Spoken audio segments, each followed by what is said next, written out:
information under choose a behavior. So we're just going to click on new entry.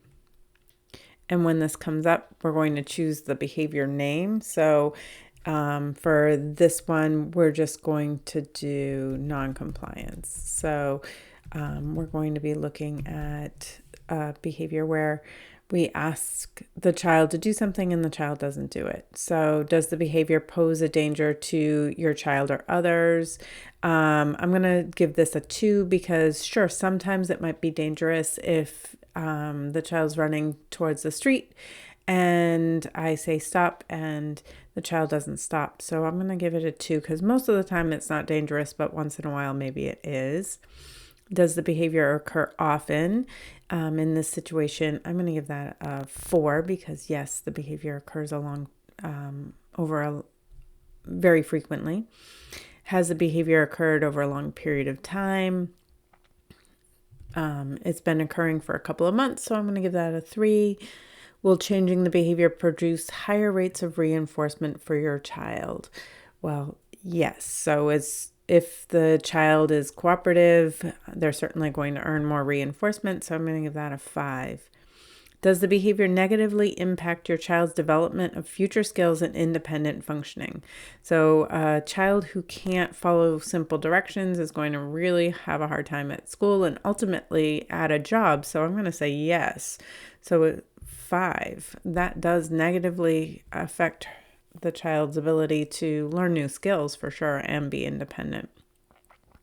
Will changing the behavior produce reinforcement for others?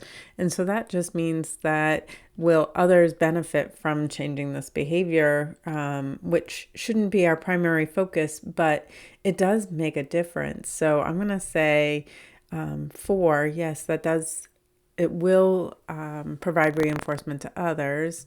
Are you likely to be successful in changing the behavior? I'm not really sure. So I'm going to give that a 2.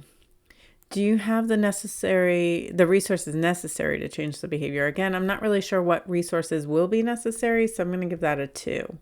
Will changing the behavior produce meaningful social change for your child? Definitely helping the child learn to be more cooperative. Yes, I'm going to give that a 5 because that is definitely going to produce some meaningful social change. And finally, will shaping the behavior promote success in the community?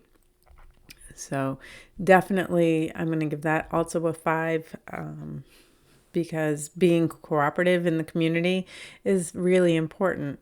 I'm going to just click OK because I'm only going to add one new behavior. But if you wanted to add another behavior, you could click apply and add new. So I'm going to click OK. And that's going to save my information, close that box. And now you can see non-compliance is now down here with a score of 37. And it's updated in this graph. And you can see now this one has 37 and eloping also has 37. So then I can choose between those two, or I can try to target both at once. So that's it. It's really simple to add a behavior into this section and then decide whether or not it's a behavior that's worthy of targeting.